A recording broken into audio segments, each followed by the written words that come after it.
السلام علیکم، welcome to debate. میں ہوں عیسیٰ نقوی۔ وفاقی حکومت نے اپنا چوتھا یعنی کہ شہباز شریف کی وفاقی حکومت نے اپنا چوتھا بجٹ قومی اسمبلی میں پیش کر دیا ہے۔ 17,500 ارب مالیت کا یہ بجٹ۔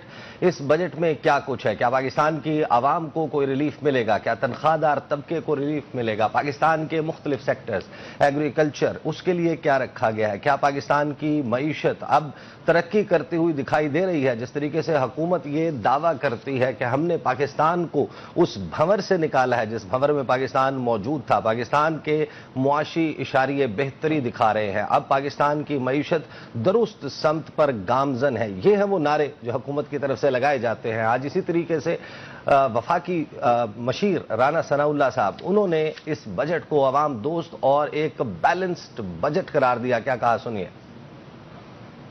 عوام کے لیے وعدے پورے کر دیے، لیکن وفاقی وزیر برائے توانائی اویس لغاری صاحب سے جب یہ سوال ہوا کہ آپ بتائیے کتنا ریلیف بجلی کے صارفین کو دینے جا رہے ہیں، کیا کہا سنیے۔ کچھ نہیں پتا، یہ کہا اویس لغاری صاحب نے۔ بجٹ ہمارے سامنے موجود ہے، وفاقی کابینہ نے بجٹ کی منظوری دے دی، تنخواہوں میں 10% اضافہ۔ آج پروگرام میں ابتدائی جائزہ لیں گے اس بجٹ میں کیا کچھ ہے، کیا واقعی پاکستان کی حکومت نے پاکستان کی عوام کو مد نظر رکھتے ہوئے یہ بجٹ بنایا ہے، پاکستان کے منتخب نمائندوں نے یہ بجٹ بنایا، یا پھر اس بجٹ پر IMF کی ایک گہری چھاپ موجود ہے۔ گفتگو کرنے کے لیے اسٹوڈیوز میں مجھے جوائن کر رہے ہیں چیئرمین آل پاکستان تاجر ایکشن کمیٹی جناب شرجیل میر صاحب، ساتھ ہی ہمارے ساتھ موجود ہیں توصیف زمان صاحب، فارمر پریزیڈنٹ ہیں Islamabad chamber of commerce and industry, and during the course of the programme ہمارے پاس آج ایک اسپیشل بوکے آف گیسٹ ہے، معاشی ماہرین ہیں جن کے ساتھ ہم اس بجٹ کے حوالے سے بات کریں گے۔ آغاز میں تو ون لائنرز میرے خیال ہے لے لیں۔ شرجیل میر صاحب، بجٹ آپ کی یہی توقع تھی کہ موجودہ حکومت 4 سال میں 3 سال جو پہلے بجٹ آئے شہباز شریف صاحب کے، ان پر بڑی تنقید ہوئی اور پاکستان میں ظاہر ہے کہ مسائل کا ایک انبار تھا جو کا تو موجود تھا، کیا موجودہ بجٹ آپ کے خیال میں کچھ اشارہ دے رہا ہے کہ بہتری کی طرف جا رہا ہے؟ بسم اللہ الرحمن الرحیم۔ سب سے پہلے آپ کا شکریہ کہ آپ نے وہ جو گراس روٹ لیول کے لوگ ہوتے ہیں، SME سیکٹر جسے کہتے ہیں، اور جو 80% عوام پہ محیط ہوتے ہیں، وہ چھوٹا تاجر جو ایک چیز کا خریدار، ایک چیز کو بیچنے والا ہوتا ہے، بہت سی چیزوں کا خریدار ہوتا ہے، اسے عام پبلک کہتے ہیں۔ سب سے پہلے تو ہمیں یہ چیز دیکھنی چاہیے کہ ہم جب یہ بجٹ بناتے ہیں تو لوگوں کو، ہماری 80% عوام کو یہ بات بالکل نہیں پتا کہ وہ فکسڈ ڈیفیسٹ کتنا ہے اور GDP ریٹ کیا ہے، ان کو بالکل اس کا کوئی پتہ نہیں۔ اس لیے سادہ الفاظ میں اپنی عوام کو میں یہ بتانا چاہتا ہوں کہ پاکستان نے 17,600 ارب روپے کا بجٹ پیش کیا ہے اور 76,000 ارب ہم نے قرضہ دینا ہے۔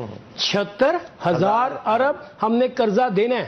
وہ قرضہ کس کے لیے لیا تھا؟ آج تک عوام جو اس حال میں ہے وہ ہمیں سمجھ آج تک نہیں ہے کہ 76,000 ارب پاکستان پہ لائبلٹی کیسے بن گیا۔ اچھا، اب 17,600 تو یہ ہو گیا۔ آپ نے کیا کیا؟ 14,000 کے ٹیکسز لگا دیے، جس میں 2,000 اضافی ٹیکس لگا دیے۔ اب ایک طرف آپ جو ہے نا، آپ یہ کہہ رہے ہیں کہ ہم نے 83,000 والوں کو ہم نے ان پہ ٹیکس ختم کر دیا، انکم ٹیکس ہم نے 1 لاکھ والے پہ اتنا کم کر دیا، 2 لاکھ والے پہ ماہانہ پہ اتنا کم کر دیا، اور ایک طرف 2,000 جو آپ ٹیکسز لگانے ارب کا لگانے جا رہے ہیں، مجھے ابھی تک سمجھ نہیں آ رہی یہ کس سے لیں گے۔ پھر ایک عجیب بات ہے کہ آپ 76,000 ارب کا قرضہ آپ نے دینا ہے اور آپ نے اسی معیشت سے 8,000 ارب کی سالانہ قسط دینی ہے IMF کو۔ اس کے بعد آپ کا جو نقصان ہے وہ 6,500 ارب روپے کا نقصان ہے۔ یہ سادہ لفظوں میں بجٹ پیش کیا گیا ہے۔ اب مجھے بتائیں کہ عوام کو اس سے کیا لگے؟ عوام کو چاہیے کہ کیا اس کی ضروریات زندگی، چاہے وہ بجلی ہے، چاہے وہ گیس ہے، چاہے وہ روٹی ہے، چاہے وہ چینی ہے، چاہے وہ دالیں ہیں، چاہے وہ آپ کا میڈیسن ہے، چاہے وہ آپ کی تعلیم ہے، چاہے وہ آپ کی صحت ہے، کیا آپ نے اس کے لیے ہماری زندگی کو بہتر بنایا؟ تو گراؤنڈ پہ دیکھا گیا کہ ایسی کوئی چیز نظر نہیں آ رہی۔ آج بھی عوام کی قوت خرید اسی طرح بالکل ناممکنات میں چلی گئی ہے، جس کو آج ہم نے واضح ثبوت دیکھا کہ 2 دن پہلے عید گزری اور اس بار عید 70% قربانی جو بتا رہے ہیں کہ 70% قربانی جو ان سے پچھلے سال اگر 100% تھی، اس بار 70-30% قربانی ختم ہوگی. تو اگر قربانی ختم ہوگی جو ہمارے پہ فرائض میں شامل ہے، سوچیں ہمارا اس وقت کیا حال ہوگا. آج کا جو ہمارے جو باؤنڈری کے ممالک ہیں، آج بھی وہاں پہ میڈیسن کا ریٹ آپ کی میڈیسن سے آدھی دوائیاں سستی ہیں.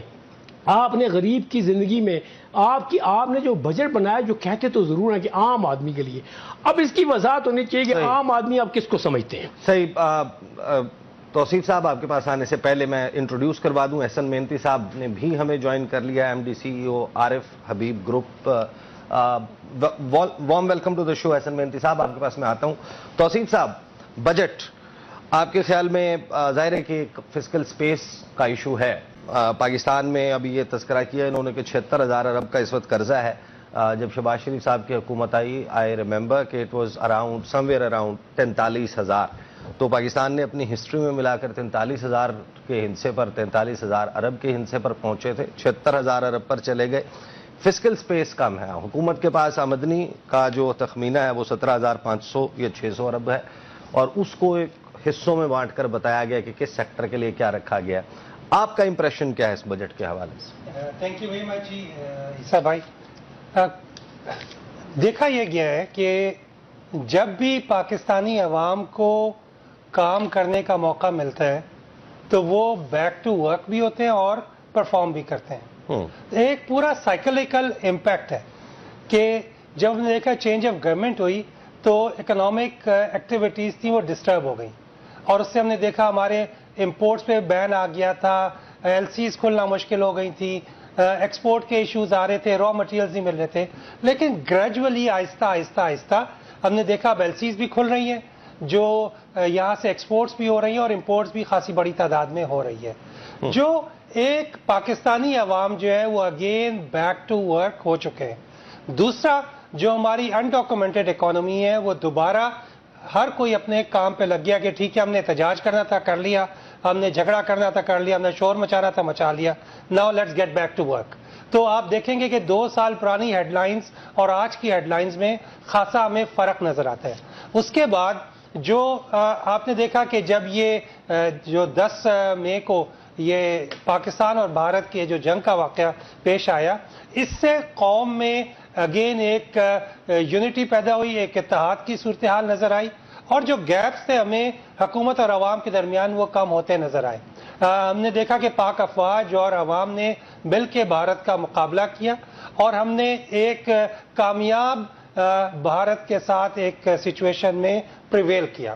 اب دیکھنا یہ ہے کہ جو معیشت کی طرف ہماری عوام کام کر رہی ہے اور جو ہمیں فسکل ڈیفیسٹ میں تھوڑی سی سپیس ملی ہے، اس کو ہم آپٹیمل یوٹیلائز کس طرح کر سکتے ہیں. ہمارے جو ایشوز ہیں وہ ٹپیکل ہے. یہ بات درست ہے کہ بھارت صرف ایک دفعہ آئی ایم ایف میں پاس گیا اور اس کے بعد اس نے دوبارہ مڑ کے نہیں دیکھا. ہم لوگ ایک لائل کسٹمر کی حیثیت اختیار کر گئے ہیں آئی ایم ایف کی کہ 25ویں دفعہ ہم آئی ایم ایف کے پاس جا رہے ہیں، اور ابھی مستقبل قریب میں ہمیں کوئی ایسی سچویشن نظر نہیں آ رہی کہ ہم آئی ایم ایف سے چھٹکارا حاصل کر سکیں. اس کے 2-3 حل ہیں. توصیف صاحب، کچھ ظاہر ہے کہ ابھی جزیات سامنے آ رہی ہیں، بٹ ایز یو مینشنڈ کہ پاکستان نے بھارت کے خلاف جو کامیابی حاصل کی، اس سے ایک مورال بلند ہوا، یونٹی کی فضا بنی، ایک ایسی انیبلنگ انوائرمنٹ بن گئی کہ جس میں people get back to work. But the question is کہ جو موجودہ حکومت نے ابھی بجٹ سامنے رکھا ہے، اس میں آپ کو وہ پالیسی ڈائریکشن نظر آ رہی ہے؟ کیونکہ جنگ جیتنے یا لڑائی جیتنے سے سرمایہ کاری تو نہیں انشور ہو گئی. سرمایہ کاری آئے گی اس پالیسی سے جو حکومت ایک انویسٹر فرینڈلی اگر پالیسی دیتی ہے. پاکستان میں معیشت یا نئی انڈسٹری لگے گی اس پیکج سے جو حکومت اس بجٹ میں اناؤنس کرتی ہے. کیا آپ کو اس بجٹ میں ایسے سٹیپ نظر آ رہے ہیں کہ ہم اس معاملے میں بینیفٹ حاصل کر سکیں جو آپ یونٹی کی بات کر؟ اگر سچ پوچھیں تو مجھے دوبارہ اس میں فائر فائٹنگ نظر آ رہی ہے. اس میں جو پالیسی لیول پہ چینجز نظر نہیں آ رہی. ایک انٹرسٹنگ چینج ہے کہ جو کیش ٹرانزیکشن کو منیمائز کریں اور ڈاکومنٹیشن کی طرف جا رہے ہیں. یہ ایک بہت دیرینہ اقدام تھا. ہم نے دیکھا کہ پہلے جو ریسٹورنٹس وغیرہ تھے وہاں پہ انہوں نے انسینٹیو دیا تھا کہ آپ کیش ٹرانزیکشن سے کارڈ ٹرانزیکشن پہ آئے. اب فیول کے اوپر آ گئے کہ اگر آپ فیول کے اوپر کیش لیں گے تو اس کے ریٹ اور ہوگا. تو ہمیں ڈاکومنٹڈ اکانومی کی طرف جانا ہی جانا ہے. کرنٹلی ہم ڈیفینیٹلی دو اکانومیز میں جی رہے ہیں. ایک جو کہ حکومت کی ٹیکس والی اکانومی ہے, دوسری جو عوام کی اکانومی ہے وہ پریویل کر رہی ہے اور انہیں اپنے نظام کے تحت ایک سلسلہ چل رہا ہے. جو جیسے ہی ہمیں کولیبریشن نظر آئے گی حکومت میں اور عوام میں, ہمیں اس کے ریزلٹس بھی آنے شروع نظر آئیں گے.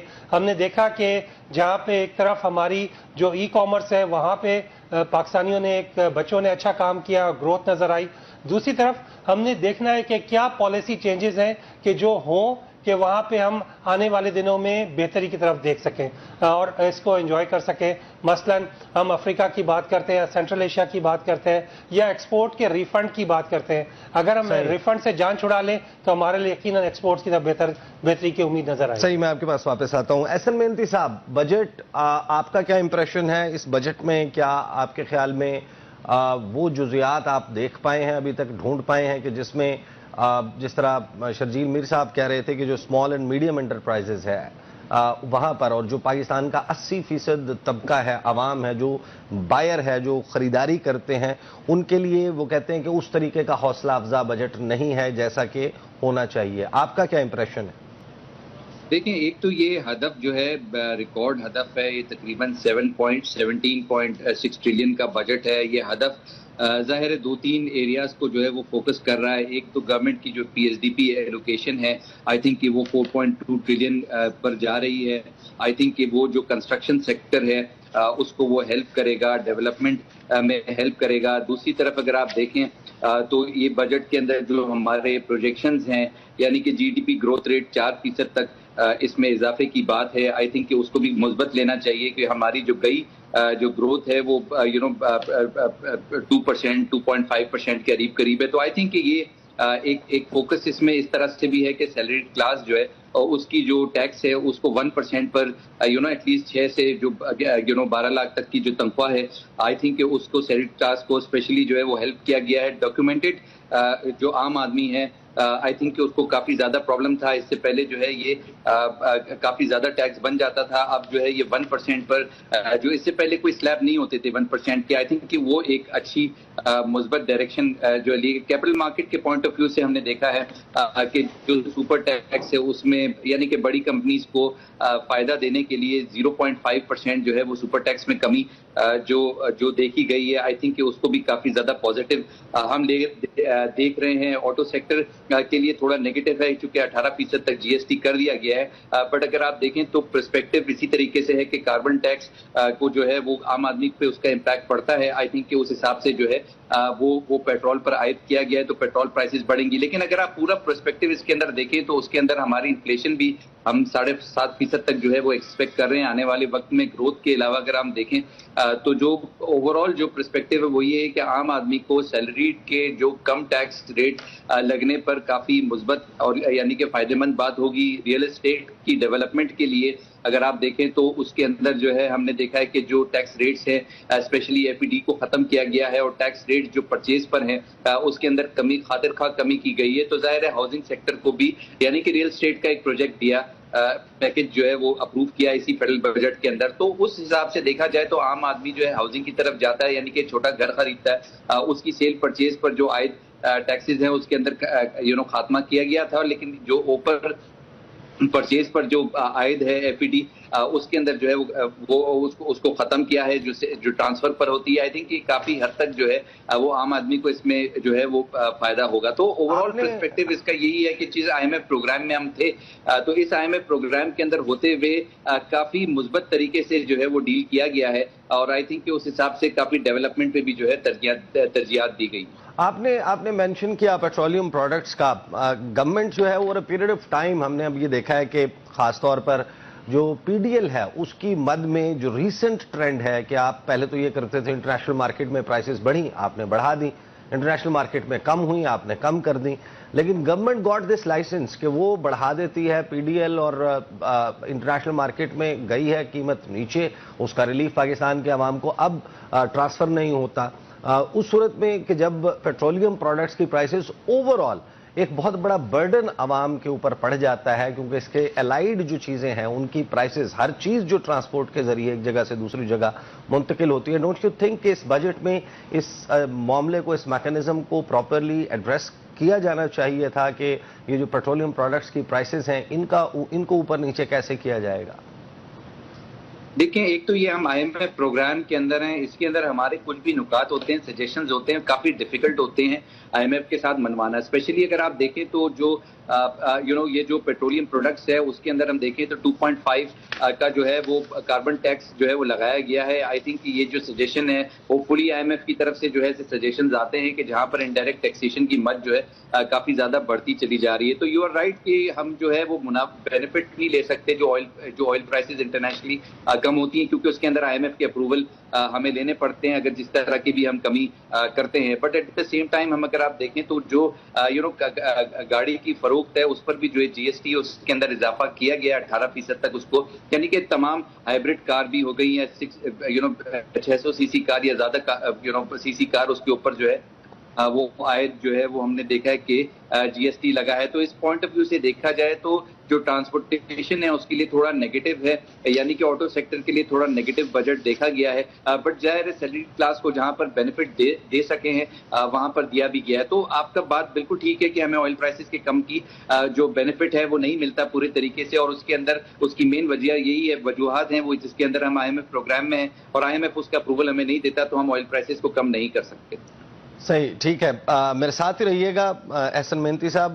ہم ایک بریک پہ جانے، بریک سے واپس آئیں گے اور بات کریں گے کہ جو تنخواہ دار طبقہ ہے کیا اس کے لیے جو اضافہ تجویز کیا گیا ہے، اور پھر جو پینشنرز ہیں اس کے حوالے سے خاص طور پر یہ شرط عائد کر دینا کہ بس جو اگر کسی کی ڈیتھ ہو جاتی ہے تو اس کے بعد 10 سال تک ہی پینشن بینیفٹ مل سکتا ہے. Is that justified? بات کرتے ہیں after the break. Welcome back after the break. ہم بات کر رہے ہیں وفاقی بجٹ 2025-26 پر، اور شرجیل میر صاحب خبر آئی پہلے آغاز میں کچھ کم رکھا گیا تھا لیکن پھر 10% کہا گیا کہ جناب 10% تنخواہوں میں اضافہ جو ہے وہ ہونے جا رہا ہے، اور لگ بھگ 7% جو ہے وہ پینشنرز کے لیے پینشن میں 7% اضافے کی تجویز.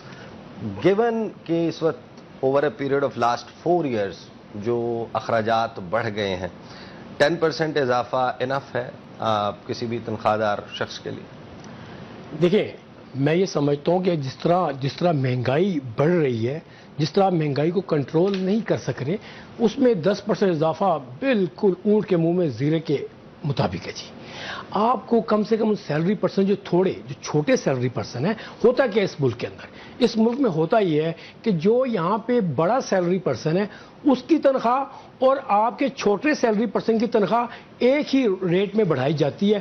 جس کی 5 لاکھ تنخواہ ہوگی اس کی بڑھ جائے گی 50,000، جس کی 30,000 تنخواہ ہوگی اس کی 3,000، یعنی غریب وہیں کا وہیں رہے گا. یعنی غریب کو غریب رکھنا، غریب کو انہوں نے غریب رکھنا ہے.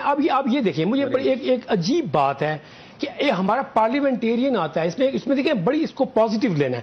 ہمارا پارلیمنٹیرین آتا ہے، میں بھی اگر جاؤں گا تو مجھے بھی تنخواہ لینی نہیں چاہیے کیونکہ میں لوگوں کی خدمت کے لیے آ رہا ہوں. یہاں پہ حالت یہ ہے کہ وفاقی حکومت نے پارلیمنٹیرین کی جو تنخواہ ہے وہ 188% اضافہ کیا ہے، جبکہ پنجاب نے 900% پارلیمنٹیرین کی تنخواہوں میں اضافہ کیا. مجھے بتائیں، اپنا آپ 188 کر رہے ہیں، 900 گنا اضافہ کر رہے ہیں، یا سیلری پرسن کو آپ 10% دے رہے ہیں. ہاں بھائی کی بات مناسب ہے کہ اس جنگ کے دور میں لوگوں نے واقعتاً جو گیپ تھا پاک فوج اور عوام کا تھوڑا سا گیپ تھا اس کو فلفل کیا ہے. یہ اچھی بات ہے، یہ انڈیکیٹرز کیا جائے نا. ہم نے جو ہے اس کو بجٹ کو مشکلات میں گزرے، ہم نے کافی مشکلات میں گزاری. اب ہم کوشش کر رہے ہیں کہ ہماری ریاست کوشش کر رہی ہے، حکمرانوں نے کوئی کوشش نہیں کی 76 سالوں میں. اب یہ 2-3 سال جو آپ دیکھ رہے ہیں یہ ہماری ریاست کنٹرول کر رہی ہے، کیونکہ ہمارا آرمی چیف جا کے کہتا ہے، تاجروں کو جا کے کہتے ہیں کہ ہم آپ کا جو ہے نا وہ شرح سود کم کریں گے اور وہ سنگل ڈیجٹ تک لے کے آئیں گے. یہ ساری کی ساری جو بہتری اب آنے کی امید ہے، شاید اگلے سال 2 سال کے اندر اور بہتری آئے گی. اس میں صرف اسٹیٹ اوے بات ہے کہ ریاست کا کام ہے، ریاست نے کام کرنا شروع کر دیا ہے اور ریاست نے بیک اپ کر دیا ہے گورنمنٹ کو کہ ہم آپ کے ساتھ کھڑے ہیں اور پاکستان کی بہتری کے لیے ہم جو ہو سکے گا کریں گے. ہمیں جو ہے نا ہمیں یہ دیکھنا ہے کہ ہم نے پچھلے سال زراعت میں ہم نے اپنے ٹارگٹس پہ نہیں پہنچے. اکنامک سروے میں نہیں کہہ رہا. شرجیل صاحب، I am sorry to cut you short, میں آپ کے پاس واپس آتا ہوں. ساتھ ہی ہم ظاہرہ ایڈ کر لیں ملک بوستان صاحب چیئرمین فوریکس ایسوسی ایشن، وہ بھی ہمارے ساتھ موجود ہیں۔ بوستان صاحب یہ بتائیے گا کہ جو اعداد و شمار سامنے رکھے گئے ہیں اس میں 10 ماہ میں $36 ارب ریکارڈ ریمیٹنسز ہیں، اس سے پہلے کبھی یہ فگر ٹچ نہیں ہوا تھا۔ روپے پر دباؤ کتنا کم ہوگا، اور خاص طور پر جو شہباز شریف صاحب کی حکومت آئی تھی جب، اس کے بعد ڈالر کنٹرول نہیں ہونے میں آ رہا تھا جس طریقے سے اب گزشتہ کچھ عرصے میں، خاص طور پر لاسٹ 1 ایئر میں ہم دیکھیں کہ وہ اراؤنڈ 276-77 سے 285 کے درمیان ہی رہا ہے، تو اس کا کریڈٹ جو ہے وہ کس کو دینا بنتا ہے؟ دیکھو اس کا سارا credit field marshal Asif Munir صاحب کو بنتا ہے، کیونکہ ان کی مرہون محنت ہے۔ وہ جب آئے تو آپ نے دیکھا ڈالر 340 سے 400 500 کی باتیں ہو رہی تھی، انہوں نے کریز سے باہر نکلے، اسٹیک ہولڈر سے ملے اور انہوں نے کریک ڈاؤن کیا حوالہ ٹریڈر اور بلیک مارکیٹ مگر کے خلاف، جو dollar 30-40 million dollar daily Afghanistan اور ایران مگر ان کو روکا گیا، اور اس کے سامنے آپ کا ڈالر 340 سے کم ہو کے 270 پہ آ گیا۔ اور میں سمجھوں ڈالر روپیہ ہمارا ابھی بھی روپیہ انڈر ویلیو ہے۔ اگر ریجن میں دیکھیں انڈیا کا جو ہے وہ کتنا انڈر ویلیو ہے یہ میں سمجھتا ہوں، اگر میں یہ اسی کی طرف آ رہا ہوں 200 دیکھو انڈیا کا 82 ہے، بنگلہ دیش 95 ہے، افغانستان کا 70 پہ ہے، تو ہمارا گناہ کیا ہے؟ ہمارے گناہ یہ ہے کہ ہم اپنے روپے جو ہے اعتماد نہیں کر رہے۔ اگر ہم اپنے روپے میں اعتماد کیا، جب ہم نے تو ڈالر بری طرح گر رہا تھا، وہ اسٹیٹ بینک نے اب 2 سال میں $9 ارب انٹر بینک میں سے خرید کے اپنے ریزرو کو بلڈ کیا IMF کے کہنے پہ۔ اگر یہ 200 کا ڈالر خریدتے نہیں تو ڈالر آج 200 سے بھی نیچے ہوتا۔ تو میں سمجھتا ہوں اوورسیز پاکستانیوں کو ہم سلام پیش کرتے ہیں، جو کہ ہر سال ہر مہینے میں سمجھتا ہوں $8 ارب کی ان کی تنخواہ ہے، $4 ارب پاکستان میں لے، $4 ارب پھر بھی ان کے پاس سرپلس ہے، جو کہ یورپ میں، مڈل ایسٹ میں، دبئی میں انویسٹمنٹ کر رہے ہیں۔ ہمیں ان کی منتیں کرنی چاہیے، نہ کہ IMF کی اور ورلڈ بینک کی منتیں کرنی چاہیے۔ اگر وہ یہ پیسہ پاکستان لے کے آتے ہیں تو پاکستان کو تو قرض لینے کی ضرورت ہے۔ $100 ارب تو سال کے بنتے ہیں بھائی، ہمارا تو ہم تو سرپلس میں ہو جاتے ہیں۔ ہماری جتنا اضافہ ہوا ہے ریمیٹنسز میں، آپ کے خیال میں کہ یہ اس شرح کے مطابق ہے جتنے لوگ پاکستان سے نئے لوگ جا چکے؟ گزشتہ 3-4 سال کے دوران لگ بھگ 25 لاکھ سے زائد لوگ ہیں جو پاکستان سے باہر گئے ہیں، تو یہ جو ایوریج ہے اس کو اس سے زیادہ بھی بہتر ہونا نہیں چاہیے تھا؟ دیکھو میں نے یہی بتایا، 1.5 کروڑ پاکستانی باہر ہے ورکر، جو کہ وہ سیدھے جو تنخواہ لیتا ہے، باقی 1 کروڑ آدمی وہ ہے جو وہاں سیٹل ہو چکا ہے، بزنس کر رہا ہے، اس کو تو شمار نہیں ہو رہا۔ تو یہ $8 ارب مہینے کے ہم لیتے ہیں، تو 8 میں سے 4 تو آ رہے ہیں، 3 سے 4 آ رہے ہیں، اگر اس کو ہم 5 سے 6 میں بھی لے آئیں تو پاکستان کرائسس سے بڑی اچھی طریقے سے نکل سکتا ہے، اور پاکستان کے اوورسیز پاکستانی پاکستان کو بچا سکتے ہیں۔ تو حکومت کو چاہیے کہ اس وقت IMF ٹھیک ہے ہماری مجبوری ہے، لیکن اگر ہم اوورسیز کو اعتماد میں لیں، ان کی زمینیں لیتے ہیں، ان پہ قبضہ ہو جاتا ہے، کاروبار کرتے ہیں، FBA والے سیل کر دیتے ہیں، تو انہیں اعتماد دینا ہے۔ ان لوگ جب پاکستان میں اپنا پیسہ لے کے آئیں تو پاکستان کیوں نہیں ترقی کرے گا؟ ابھی حکومت نے جیسے کہا ہے کہ ہم برین ڈرین کو روکنے کے لیے جو ہے برین گین کرنا چاہتے ہیں، جیسے چیف صاحب نے کہا ہے، تو میں سمجھو بہت اچھی بات ہے۔ ہمارے اس وقت جو ایکسپرٹ ہیں، IT کے ایکسپرٹ ہیں، کرپٹو کے ایکسپرٹ ہیں، IT کے جتنے فری لانسر ہیں، ان کی بڑی ڈیمانڈ ہے باہر۔ پاکستان کو اس وقت جو میں سمجھتا ہوں 4 نوجوانوں نے، کسانوں نے، فوج نے اور اوورسیز پاکستانی نے بچایا ہوا ہے، یا اگر یہ نہ ہوتے تو آج پاکستان کس حال میں ہوتا؟ ان کی سپورٹ کی وجہ سے پاکستان نئے ریکارڈ بنا رہا ہے۔ تو اس سے کتنا دباؤ کم ہوگا، اور ہماری جو کرنسی ہے اس کو اپریسیشن آپ اس میں دیکھ رہے ہیں؟ بالکل دیکھ رہے ہیں۔ میں دیکھو ہمارے پاکستان حکومت نے، میں سمجھتا ہوں ان حالات میں دہشت گردی کا جنگ کا سامنا تھا، اس باوجود بڑا اچھا بجٹ پیش کیا ہے، اور پاکستان کے شمار 40 بڑی فہرستوں میں شمار ہو گیا۔ ہماری GDP جو انکم ہے وہ 385 سے بڑھ کے $411 ارب ہو گئی، فی کا آمدنی 1662 سے بڑھ کے 1824 ہو گئی ہے۔ تو یہ ساری پازیٹو باتیں ہیں۔ دیکھو حالات دیکھیں نا آپ، دہشت گردی کا نشان ہے، جنگ کا سامنا آپ نے کیا ہے۔ انڈیا نے جو ہے جب دہشت گردی پر پاکستان نے قابو جو ہی پایا تو اس نے جنگ چھیڑ دی تاکہ پاکستان کی اکانومی کو تباہ کر سکے، لیکن اس کو نہیں پتا تھا جب کہتے ہیں نا گدڑ کی موت ہوتی ہے تو شہر کا رخ کرتا ہے۔ انڈیا کے بھی یہی حال ہوا ہے، پاکستان کو تنہا کرتے کرتے خود تنہا ہو گیا۔ صحیح، ٹھیک ہے، میں آپ کے پاس واپس آتا ہوں ملک بوستان صاحب۔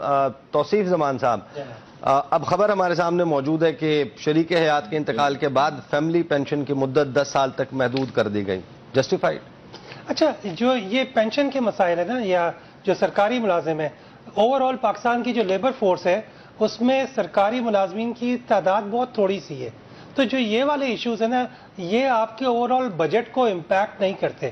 جو چیز امپیکٹ یہاں پہ آتی ہے، آپ نے دیکھا کہ اس حکومت کی دور میں ریکارڈ پاکستانی جو ہے ملک سے باہر گئے، اور وہ بیسیکلی اس وجہ سے گئے کہ یہاں پہ ان کا خیال تھا کہ یہاں پہ جابز کی سچویشن ہے، لہٰذا اگر باہر جائیں گے تو کوئی سچویشن بہتر ہوگی. تو ہم نے دیکھا کہ اس کا پازیٹیو امپیکٹ آیا. تو ہم نے دیکھنا کیا ہے کہ ہمارے پاس میجر ایکسپورٹ سرپلس ہمارا ہیومن ریسورس ہے. اس میں ہم نے دیکھا کہ نیفٹیک وغیرہ یہ لوگ بھی اپنا کام کر رہے ہیں، اور جو ساتھ ہی ساتھ ہم نے اسکلڈ ہیومن ریسورس باہر بھیجنے. تو اس میں اگر فرسٹ آف آل ہم اپنی پیرامیڈکس کو تیار کر لیں، یہاں پہ 4 سال کی ٹرین کریں، اور یہ پاکستان کے لیے بہت بڑے زر مبادلہ کا سورس ہو سکتا ہے. اسی طرح یہ جو ہمارا ہیومن ریسورس ہے، یہ نہ صرف ہم مڈل ایسٹ، یورپ اور امریکہ میں چاہیے بلکہ افریقہ میں بھی چاہیے. افریقہ کو ابھی تک ہمارے اوورسیز امپلائمنٹ پروموٹرز نے فوکس نہیں کیا. ابھی تک جو افریقہ ہے وہ اسکلڈ ہیومن ریسورس یا انڈیا سے لے رہے ہیں، یا چینی وہاں پہ جا کے کام کر رہے ہیں، ٹرکی جا کے کام کر رہے ہیں، یا یورپینز وہاں پہ کام کر رہے ہیں. حالانکہ پاکستان ہیومن ریسورس آپ کو وہی پرائس ملتی ہے جو کہ یورپین یا باقی ملکوں کو مل رہی ہے. That is a huge benefit to Pakistan. So میرے سارے امپلائمنٹ پروموٹر سے ریکویسٹ ہوگی کہ افریقہ میں بھی اپنے دفاتر کھولیں. دنیا کی 20 تیز ترین ترقی کرتی اکانومیز میں سے 15 جو ہے وہ افریقی ہیں. اچھا، یہ جو آپ نے ابھی ظاہر ہے کہ یہ بات کی، اور یہ برین ڈرین یا برین گین، یہ ایک ڈیبیٹ بھی موجود ہے. ذرا اس کانسیپٹ کو کلیریفائی کیجئے گا. ایک اسکلڈ ورکر ہے، وہ چلا جاتا ہے، وہ کماتا ہے، وہ بینکنگ چینل سے پاکستان کو بھیجتا ہے، حکومت پاکستان کو ڈالر مل جاتا ہے، اویلیبل ہو جاتا ہے. ہم نے جو چیزیں اشیاء خریدنی ہوتی ہیں باہر، اس میں آسانی ہو جاتی ہے، روپے مضبوط رہتا ہے. یہ تو چلیں سمجھ آ گئی. لیکن اگر ایک ڈاکٹر جاتا ہے، اگر ایک شخص جس کے پاس for example investment potential locally industry لگانے کا 50 خاندانوں کو، 100 خاندانوں کو، یا 1000 خاندانوں کو جو روزگار دینے کا پوٹینشیل رکھنے والے لوگ ہیں، جب وہ باہر جاتے ہیں تو ظاہر ہے کہ وہ یہاں پر ایک ہی فیملی کے لیے بھیجتے ہوں گے یا اپنے ارد گرد 2-4 فیملیوں کے لیے. تو ان کا پاکستان میں رہنا زیادہ فائدہ مند ہے یا ان کا چھوڑ کر چلے جانا زیادہ فائدہ مند؟ جو پاکستان کا سب سے اس وقت جو سب سے اسٹرانگ پوائنٹ ہے وہ ہمارا ہیومن ریسورس ہے. اس وقت پاکستان میں میڈیکل کی 18,000 سیٹس ہیں اور ان کے اگینسٹ 18 لاکھ اپلیکینٹ آتا ہے. اچھا، اسی طرح انٹرنیشنل اسلامک یونیورسٹی میں 1 سیٹ کے اگینسٹ 1000 اپلیکینٹ آتا ہے. تو ہم نے دیکھا یہ کہ پاکستانی جتنی تیزی سے ہیومن ریسورس آ رہا ہے، جو ہمارے پاس پاپولیشن کی اسٹرینتھ ہے، تو اس میں ہم نے سوچنے کی بھی ضرورت نہیں ہے. چینیوں نے اپنا ہیومن ریسورس چائنا سے باہر نکالا، کمفرٹ زون سے باہر لے کے گئے. اگر ہم نے پاکستان نے گرو کرنا ہے، اچھا پاکستان کو ریونیو آنا ہے، دیکھیں اس کے 2 فیز ہیں. ایک، جب باہر سے پیسہ آئے گا. چائنا میں تو اس کا ایک نیگیٹو امپیکٹ بھی آیا. ان کو 1 چائلڈ پالیسی ختم کرنا پڑی، انسینٹیوائز کرنا پڑا، محنت کرنی پڑی کہ آپ دوسرا موسٹ ایجڈ پاپولیشن بن گئے. فیکٹریوں میں کام کرنے کے لیے لوگ نہیں ہیں. وہ کہتے ہیں کہ آپ 60 سال نہیں، آپ اس سے زائد عمر میں جا کر ریٹائر ہوں گے، کیونکہ ریٹائر ہونے کے بعد آئیڈل بیٹھ کر وہ کھا پی رہے ہیں اور معاشرے کے اوپر وہاں پر بوجھ بن گئے. نہیں، یہ 2 مختلف چیزیں. ایک، جو آپ نے اپنے ہیومن ریسورس کو کیسے مینج کرنا ہے، پاکستان کے اندر کیسے مینج کرنا ہے، یقیناً اس کے اوپر ڈیبیٹ ہونی چاہیے کہ وہ لوگ جو کہ 40 سال کی عمر میں ریٹائر ہو رہے ہیں، ان کو آپ نے اسکل سیٹ دے کے، اور اس کے بعد پھر پینشن نہیں دینی. آپ نے اسکل سیٹ دے دیا نا، جائیں معاشرے میں اپنی جگہ کریٹ کریں اور اپنی جو بزنسز کریٹ کریں. تو وہاں پہ ہم نے دیکھنا یہ ہے کہ جو لوگ 40 سال کی عمر میں ریٹائر ہو رہے ہیں انہیں پینشن دینا بنتا ہے کہ نہیں بنتا. یہ ایک ڈیبیٹ ہے، اکیڈمک ڈیبیٹ ہے جو ہونی چاہیے. صحیح. اچھا شرجیل صاحب، میں آپ کے پاس واپس آتا ہوں. توصیف صاحب، آئی نو کہ آج تو وہ سبجیکٹ ہے جس پر you have got loads of things to say. Sharjeel صاحب، مہنگائی کے حوالے سے آپ نے بات کی، آپ نے کہا کہ مہنگائی. ایک چیز ذرا نا لوگوں کی آسانی کے لیے، ہم لوگوں کی بھی آسانی کے لیے نا اس کو کلیریفائی کریں. حکومت آتی ہے، چیسٹ تھمپنگ کرتی ہے، چھاتی ٹھوکتی اور کہتی ہے مہنگائی کم کر دی. اب مہنگائی کے کم ہونے میں اور مہنگائی بڑھنے کی شرح کم ہونے میں ذرا فرق ہمیں ایکسپلین کریں. دیکھیں، میں نے اپنے شروع میں بھی اس میں کہا کہ ایک بات ہے جو آپ اپنی فگرز دیتے ہیں، ایک وہ ہے جو آپ کے گراؤنڈ میں چل رہا ہوتا ہے. مہنگائی اس وقت آپ بتائیں. ہاں، یہ بات بہت ضروری کرنا ہے کہ جو مہنگائی جس طریقے سے بڑھ رہی تھی، جب سے یہ گورنمنٹ آئی ہے اور ریاست نے اس کا ساتھ دینا شروع کیا ہے، اس میں کوئی دو رائے نہیں ہے کہ ہماری اکانومی بہتر اس طرح ہوئی ہے کہ مہنگائی کم سے کم رک گئی ہے. اگر مہنگائی اسی طرح چلتی رہتی تو آج پاکستان میں زندگی بسر کرنا بہت مشکل ہو گیا تھا. میرے بھائی کی جو بات ہے وہ بالکل صحیح ہے کہ ہیومن ریسورس کو ہمیں یوٹیلائز کرنا چاہیے, لیکن وہ اس کی بات نہیں کر رہے جو بات آپ کر رہے ہیں.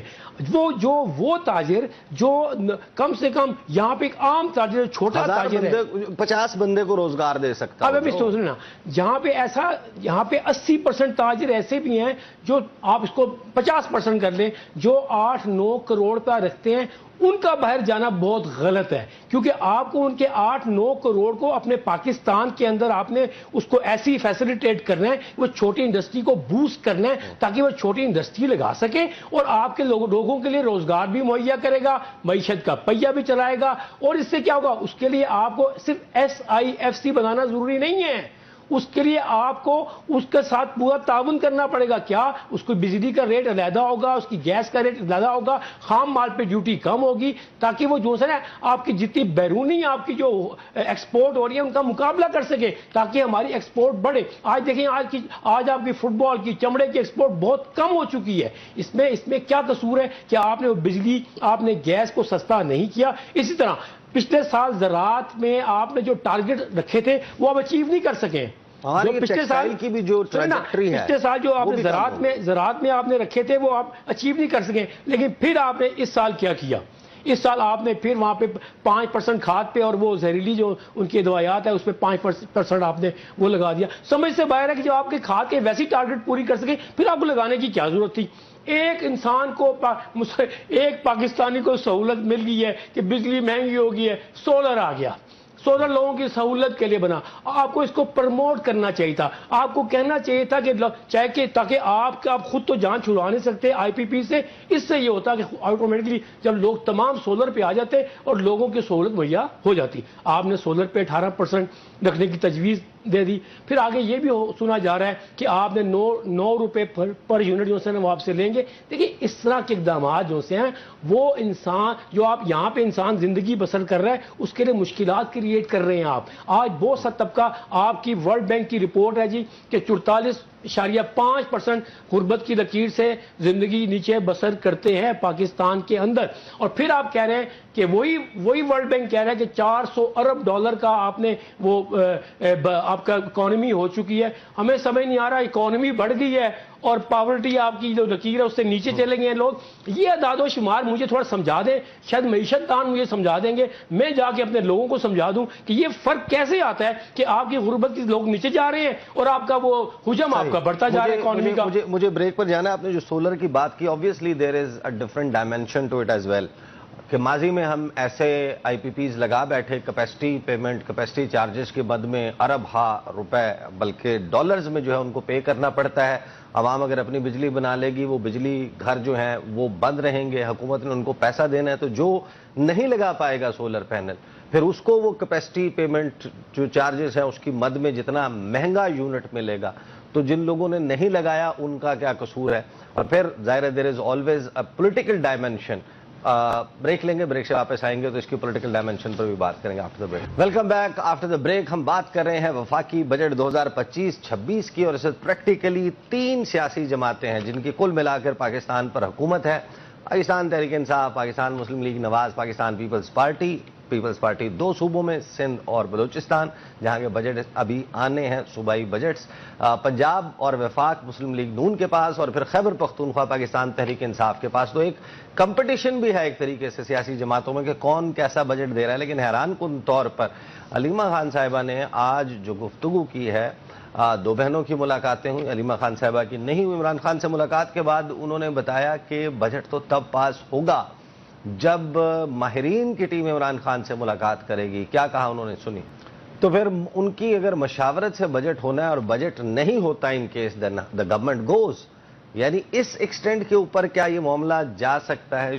شرجیل صاحب, علیمہ خان صاحبہ نے کہا کہ بجٹ تو تب پاس ہوگا جب ایک ماہرین کی ٹیم خان صاحب سے ملاقات کرے گی. اگر بجٹ پاس نہیں ہوتا تو حکومت چلی جائے گی. ظاہر ہے کہ بجٹ نہیں پاس ہوتا تو پھر حکومت تو نہیں اسٹے کر سکتی. تو ایک پولیٹیکل ٹرموائل اینڈ بجٹ کے وقت اس کا پھر کیسا امپیکٹ ہوتا ہے. نہیں, حکومت نہیں جاتی. اور عمران خان کے کرنے سے کچھ بھی نہیں ہو سکتا. وہ ساری چیزیں آپ نے دیکھ لی ہیں. آپ نے سینٹ کے انتخابات دیکھے اور بہت سی چیزیں ایسی دیکھیں کہ جہاں پہ بجٹ پاس کروانے کے لیے کوئی ان کی ضرورت نہیں ہے. اور علیمہ خان کی یہ بات کہ عمران خان جس نے 10 مئی 9 مئی کو جو واقعات اس کے اوپر الزامات ہیں، اس وقت اس طرح کی باتیں کرنا غیر مناسب ہے. ایک تو آپ نے 9 مئی کو وہ کام کیے ہوئے جو ملک دشمن کر سکتے ہیں. جو ہمارے پہ 10 مئی کو کام ہوا، آپ نے وہ 9 مئی کو وہ کیا ہوا تھا آپ نے. تو لہٰذا یہ بات کرنا کہ بجٹ عمران خان کی مرضی سے پاس ہوگا، عمران خان کی مرضی سے پاس نہیں ہوگا، میں اس کو بالکل ڈینائی کرتا ہوں. بجٹ جیسا بھی ہے، بجٹ اچھا برا، میں حق رکھتا ہوں اس پاکستانی کے لحاظ سے کہ میں اچھا کہوں یا برا کہوں، لیکن اس میں کوئی حق نہیں رکھتا کہ میں گورنمنٹ کو. گنڈا پور کہتے ہیں ہم ٹیکس فری بجٹ دیں گے. How is that possible? یہ ممکن نہیں ہے نا. یہ باتیں وہ جب میں حکومت میں نہ ہوں تو میں آپ ساری باتیں کرتا ہوں. کیا آپ نے 50 لاکھ نوکری دے دی تھی؟ کیا آپ نے 1 کروڑ نوکری دے دی تھی؟ کیا آپ نے 50 لاکھ گھر دے دیے تھے؟ نہیں دے سکے تھے. آپ نے نعرے لگائے تھے. یہ حکومت کے باہر رہ کے آپ بات کر رہے ہیں، حکومت کے اندر رہ کے پھر باتیں وہ چینج ہو جاتی ہیں آپ کی. لہذا یہ بالکل غلط بات ہے. بجٹ بھی پاس ہوگا، پاکستان بھی پٹری پہ چلے گا، پاکستان ترقی بھی کرے گا اور پاکستان آگے بھی بڑھے گا، کیونکہ پاکستان کے پیچھے اب ریاست ہے اور ریاست پوری طرح کھڑی ہے. اور انشاءاللہ تعالی میں بہت اس پہ مطمئن ہوں. امید ہے مجھے بہت زیادہ ہم سب کو کہ انشاءاللہ تعالی 1-2 سال کے اندر پاکستان میں بہت بہتری بھی آ جائے گی. اور انشاءاللہ تعالی بہت سی چیزیں آج نہیں ہوئی ہیں لیکن 1-2 سال کے بعد اس کے ثمرات آپ کو ملیں گے، کیونکہ ثمرات جلدی نہیں ملتے. ہاں پھر آپ کی چیزیں بھی سستی ہوں گی، آپ کا پیٹرول بھی سستا ہوگا، آپ کا ڈالر بھی سستا ہوگا، آپ کے زندگی کی ضروریات زندگی بھی سستی ہوگی. انشاءاللہ سہولت سے آپ زندگی گزاریں گے اور بالکل 2026 میں انشاءاللہ پاکستان ایشین ٹائیکون بن کے رہے گا. اچھا، ویسے شرجیل صاحب یہ فوکسڈ نہیں ہے آپ کے حوالے سے، لیکن یہ جو آپ نے بات کی ہے نا 2 سال کے بعد والی، توسیع صاحب میں نے ٹیلی ویژن دیکھنا شروع کیا تھا when I was in class 4 almost, یعنی اس قسم کی ڈیبیٹس تبصرے یہ سننا شروع کر دیے تھے. یہ 2 سال کی جو ڈیڈ لائن ہے نا، یہ تو میں اس وقت سے سن رہا ہوں. یہ کیوں نہیں پوری ہوتی؟ اس بار آپ واقعتاً دیکھیں گے کہ منرلز پہ ہم نے کام کرنا شروع نہیں میں ایک بات جب میں یہ سوال کے طور پر کہہ رہا ہوں، یہ میری دعا ہے کہ آپ کی بات پوری ہو انشاءاللہ پوری ہو، پاکستان میں ترقی ہو. لیکن یہ مجھے سنائی بہت مرتبہ میں یعنی ریزونیٹ کرتی ہے نا کان میں کوئی چیز. اس بار شعر آ گیا، وہ جو شعر آنا تھا اس بار شعر آ گیا ہے اور وہ انشاءاللہ تعالی پورا ہو کے رہے. یہ 2 سال اس میں قطعاً کوئی مذائقہ نہیں کہ اگر خان صاحب سے ان کی ٹیم مل لے، کیونکہ جو مینڈیٹ ہے وہ تو خان صاحب کا ہی ہے نا. تو وہ جو اگر مینڈیٹ ہے اس کے پوچھ لیں تو ریسپیکٹ دینے والی بات ہے، اس سے زیادہ کچھ نہیں. تو انہیں جانے بھی دیا جائے تو اس میں کوئی مذائقہ نہیں کہ بجٹ پیش ہو. اس سے زیادہ اہم چیز یہ ہے کہ اب آپ دیکھیں جو ڈسکشن کا پوائنٹ یہ ہے کہ at least K P government is back to work, کام کر رہے ہیں، بجٹ پریپیئر کر رہے ہیں. سو یہ اپنے اندر ایک اچھی بات رکھتے ہیں. وہ احتجاج بھی ساتھ میں پریپیئر کر، لیکن اس کے باوجود کام بھی کر رہے ہیں. ٹھیک ہے، بیک ٹو ورک. جب بھی پاکستانی قوم نے کام شروع کیا اس کے ریزلٹ آنے شروع ہوتے ہیں. یہ حکومت کی ذمہ داری بنتی ہے، ریاست کی ذمہ داری بنتی ہے کہ چیزوں میں کنسنسس لائیں. اور اگر ہم نے شرجیل بھائی کے مطابق اگلے 2 سال میں گروتھ حاصل کرنی ہے، یہ کسی ایک فرد واحد کا ملک نہیں ہے. آپ نے سب کو ساتھ لے کے چلنا ہے، ان کی ریاست کے اداروں کو سب کو ساتھ لے کے چلنا ہے. دوسری چیز یہ کہ جس طرح ہم بریک میں بات کر رہے تھے کہ ہم نے آٹو سیکٹر کو اٹھانا ہے. اگر آٹو سیکٹر میں کیا فرق پڑتا ہے کہ اب ہر شخص کی ضرورت ہے گاڑی، ہم کیوں نہ گاڑیوں کو ڈیوٹی فری کر دیں، اس کے اوپر کوئی چارج نہ ہو اور مینوفیکچرنگ پاکستان میں ہو اس کی. جب یہ ہوگا تو ہماری معیشت کا پہیہ چلے گا. معیشت کا پہیہ چلے گا تو جابز کریٹ ہوں گی، بجائے کہ ہم اس بحث میں پڑھ رہے ہیں کہ جو پینشن ہے وہ کتنی ہونی چاہیے. کیوں نہ ہم لوگوں کو جابز دینے کی کوشش کریں. ابھی اگلے ہفتے زمبابوے سے 15 لوگوں کا ڈیلیگیشن پاکستان صرف اور صرف اشیاء خریدنے آ رہا ہے. کیا ہمارا ایگزیم بینک اور حکومت SIFC کیا یہ چیز ہوتی ہے کہ آئیے آپ کسی بھی قیمت پہ ہم سے چیز خریدیں، ہم جو یہاں کے لوکل لوگوں کو جو ان کے پروفٹس ہیں روپے میں دے دیں گے، ہمیں افریقہ سے ڈالر آنے چاہیے. اگر ہم اس پالیسی پہ آ جاتے ہیں، $3.5 ٹریلین کی اکانومی وہ آپ کی منتظر ہے کہ جا کے پاکستان وہاں سے جو ہمارے ساتھ کام بھی کرنے کو تیار ہے، ہمیں ڈالرز بھی دینے کو تیار ہے. تو یہ کیسے ہوا؟ اب ظاہر ہے کہ مختلف فگرز ہمارے سامنے آتے ہیں. اکنامک سروے شائع ہوتا ہے، وہ 6.2 تھا ایک گروتھ ریٹ. پھر 2022-23 کی بات کر رہا ہوں. اب چلتے چلتے ابھی تو ہم سن رہے تھے کہ نیگیٹو میں ہے، مائنس میں ہے. تو ابھی جو فگرز آ رہے ہیں یہ ہمارے سامنے جو ہائی لائٹس موجود ہیں پاکستان کی اکنامک سروے کی. Pakistan real G D P recorded a growth of 2.68% in fiscal year 2025. یہ کیسے آپ کے خیال میں ہوا؟ میرا جو بیرومیٹر ہے وہ یہ کہ جب ہم مختلف لوگوں سے ملتے ہیں، مختلف جگہ جاتے ہیں، کیا لوگ کام کر رہے ہیں؟ تو اس چیز پہ سب کا کنسنسس ہے کہ 2 سال پہلے والے حالات اب نہیں ہیں. اب لوگ کام بھی کر رہے ہیں اور باہر سے پیسے بھی آ رہے ہیں. جب باہر سے پیسے بھی آئے تو حکومت کے پاس ایک ایز آئی ہے کہ ڈیولپمنٹ سیکٹر میں پروجیکٹ ہو سکیں، جو ڈیٹ فائنینسنگ ہو سکے. اسی لیے کوئی تقریباً correct me if I am wrong $1.5 ارب کا ابھی fiscal space current account deficit میں کریٹ ہوئی ہے، جس سے کہ مزید ہمیں تھوڑا سا بریدنگ اسپیس ہماری بڑھی ہے. ہم نے سسٹینیبلٹی کی طرف جانا ہے. جو آپ کے جو اطلاعات کے وزیر ہیں انہوں نے بڑی انٹرسٹنگ بات کی کہ ہم نے افریقہ سے، ہم نے بھارت سے جنگ جیت لی ہے، اب ہم نے معیشت کی جنگ جو جیتنی ہے. معیشت کی جنگ کے لیے ہم نے سسٹینیبلٹی کی طرف جانا ہے. انہوں نے درست فرمایا شرجیل بھائی نے کہ جو ہمارا منرل سیکٹر ہے، آپ کو پتہ ہے جس دن مائننگ کانفرنس ہوئی اور ریکوڈیک کا ساتھ ہمارا معاہدہ طے ہوا، اس دن ان کے $8 ارب کے ریسورس بڑھ گیا، ان کے شیئرز ویلیو انکریز کر گئی تھی انٹرنیشنل مارکیٹ میں. جو ریسورس پاکستان کا ہے، جو پاکستان اون کرتا ہے، کیا ہم اپنے اسٹاک میں لے کے اپنی شیئر ویلیو اس کی انکریز نہیں کر سکتے؟ ایک طرف ہم نے دیکھا کہ باہر سے پیسے آ رہے ہیں وچ از ون انٹرسٹنگ تھنگ. جو منرل کا جو ہمارے پروون ریزروز ہیں، اگر وہ پروون ریزروز کو ہم اپنے اسٹاک میں لے لیں، ہم نے کیا کرنا ہے؟ اپنی ماننگ پالیسی کو تھوڑا سا ایڈجسٹ کرنا ہے. ایک ہمیں چاہیے ایکسپرٹ، ایک بینک کہ جو اس کی مائننگ کے جو ایکسپینسز ہیں انہیں کور کر دے. دوسرا بہت ضروری ہے کہ اگر ایگریکلچر میں پاکستان کہیں پہنچا ہے تو اس کی وجہ یہ ہے کہ ہمارے پاس ایگریکلچر یونیورسٹیز ہیں. اس وقت شدید اس چیز کی ضرورت ہے. میری SIFC سے بھی ریکویسٹ ہے، حکومت پاکستان سے بھی ریکویسٹ ہے کہ مائننگ یونیورسٹی قائم کریں، مائننگ کے انسٹیٹیوٹس قائم کریں، اپنے بچوں کو مائننگ کی طرف لے کے جائیں، اپنے بچوں کو مائننگ کی تعلیم دیں.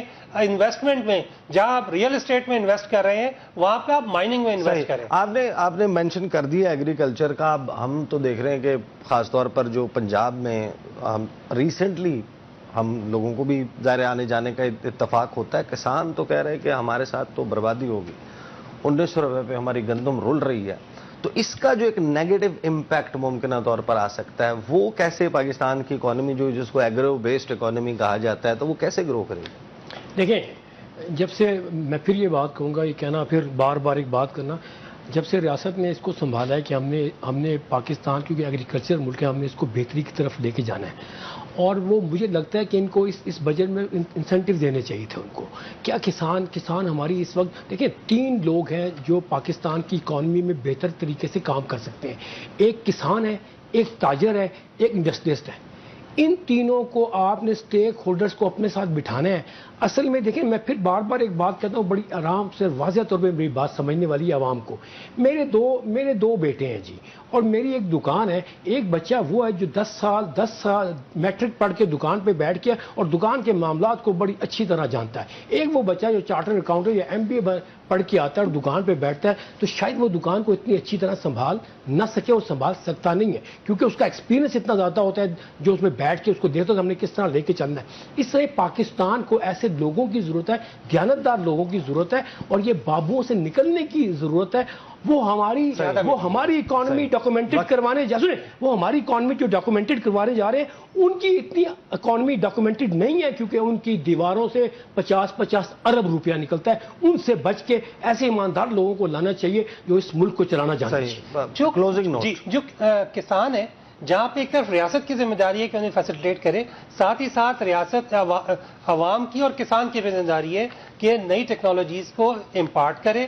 بہت چھوٹی چیز ہے سیٹلائٹ سینسرز، جہاں پہ ہم نے دیکھا کہ پاکستان میں کسانوں نے سیٹلائٹ سینسر یوز کیا، 40%، 70% انکریز آئی ہے ان کی گروتھ میں، ان کی یوٹیلائزیشن میں. صحیح. وقت جو ہے وہ میرے پاس ختم ہو گیا ہے. ظاہر ہے کہ نئی ٹیکنالوجیز کو بھی امپارٹ کرے. انڈیا ہمارا پانی روکنے کی بات کر رہا ہے، کچھ ڈیمز کی طرف بھی توجہ دیں. جو اس وقت ترقیاتی بجٹ ہے اس کے اوپر بھی بڑا کرٹیسزم ہو رہا ہے کہ وہ شاید اس سے زیادہ ہونا چاہیے تھا، وہ کم ہے۔ تمام چیزیں ظاہر ہے کہ آج ڈسکس نہیں ہو سکتی تھی، گفتگو کا سلسلہ جاری رہے گا۔ بہت شکریہ۔ ملک بوستان ہمارے ساتھ موجود تھے، احسن مہنتی صاحب، شرجیل میر صاحب اور توصیف زمان صاحب۔ اب تک کے لیے اتنا ہی، اجازت دیجیے، اللہ حافظ۔